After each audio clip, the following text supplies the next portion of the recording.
Hello students, I am Pooja from SGTV Digdor. In today's class, we are going to read next part of this lesson. So, what is the name of the lesson? This is Jodi's Fawn, lesson 6.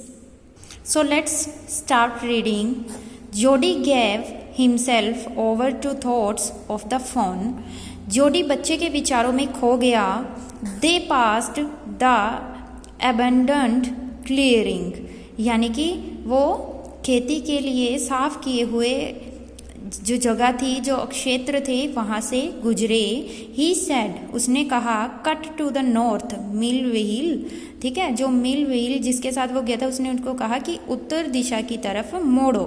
It was up here that Pa got bitten by the snake and killed the doe and I saw the fawn. कह रहे हैं कि ये वही स्थान है जहाँ पापा को सांप ने डसा था और उन्होंने हिरनी को मारा था तथा मैंने बच्चे को देखा था. किसके बच्चे को? जो हिरनी है, ठीक है, उसके बच्चे को. Suddenly Jody was unwilling to have Mill Wheel with him, यानी कि अचानक से क्या हुआ, जोडी को क्या था, जोडी की मिल व्हील को अपने साथ रखने की इच्छा न रही. If the fawn was dead और could not be found he could not have his disappointment seen. अब देखो क्या हुआ, वो क्या सोचने लगा, यदि बच्चा मर गया होगा तो अथवा खोजा न जा सका तो वह उसकी निराशा को देख नहीं सकेगा.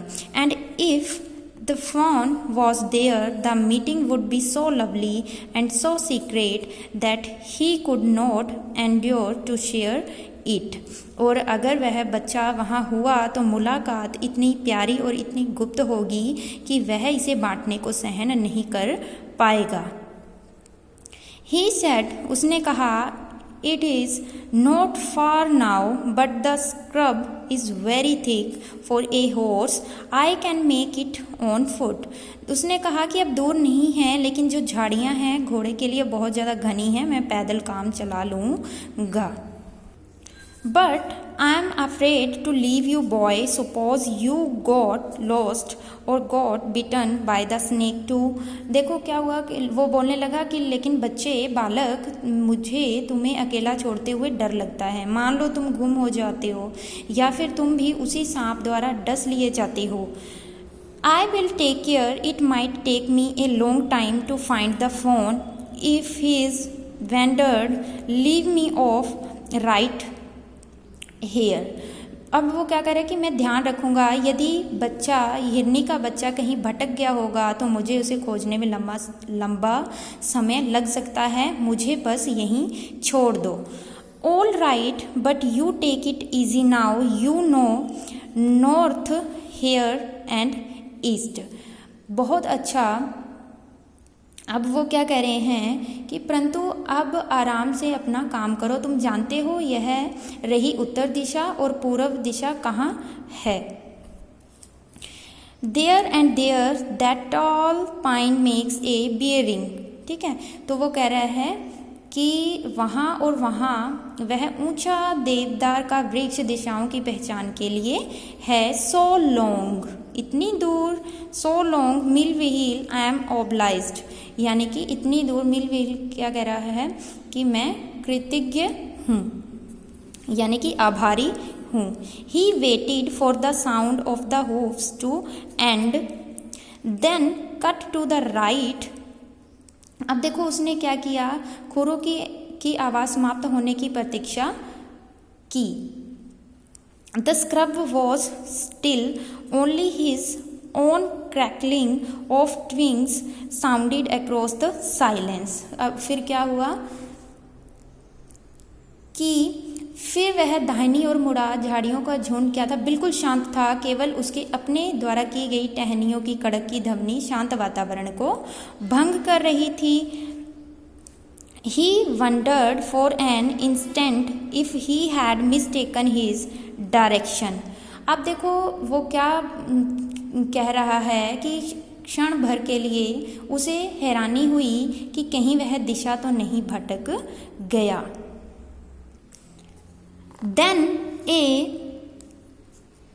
buzzard rose in front of him and flapped into the air. तभी क्या हुआ, मरे हुए जानवरों का मांस खाने वाला एक पक्षी उसके सामने ऊपर उठा और क्या किया उसने, अपने पंखों को फड़फड़ाया. He came into the clearing under the oaks. अब क्या हुआ, वह साफ की गई भूमि में ब्लूत के वृक्षों के नीचे आ गया. ओक्स क्या होते हैं, ब्लूत के पेड़. Buzzards sat in a circle around the carcass of the doe. ठीक है, यानी कि शव होता है ये.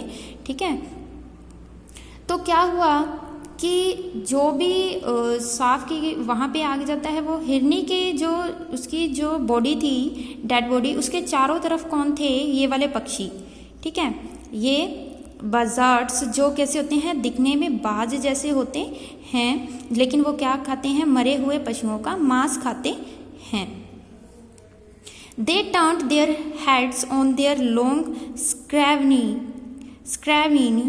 necks and hissed at him.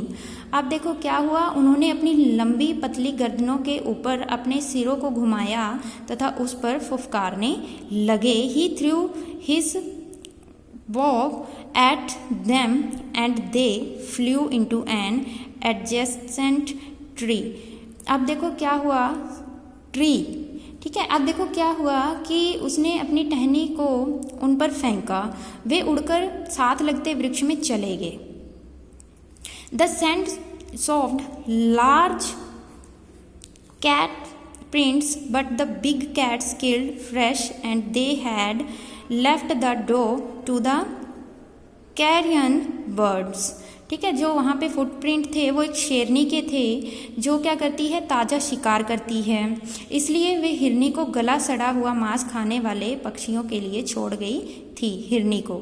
ठीक है, नेक्स्ट क्या है, he parted the grass at the place where he had seen the fawn.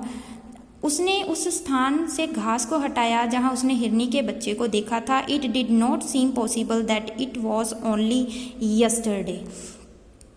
क्या था कि ऐसा नहीं लगता था कि यह केवल कल की बात है. The fawn was not there. अब जो बच्चा था वो वहाँ नहीं था. He circled the clearing. अब देखो जो वो साफ किया गया मैदान था, जो जगह थी, उसने सभी जगह चक्कर लगाया. There was no sound no sign.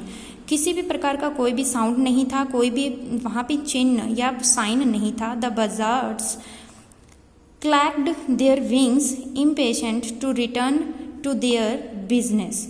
अब क्या हुआ कि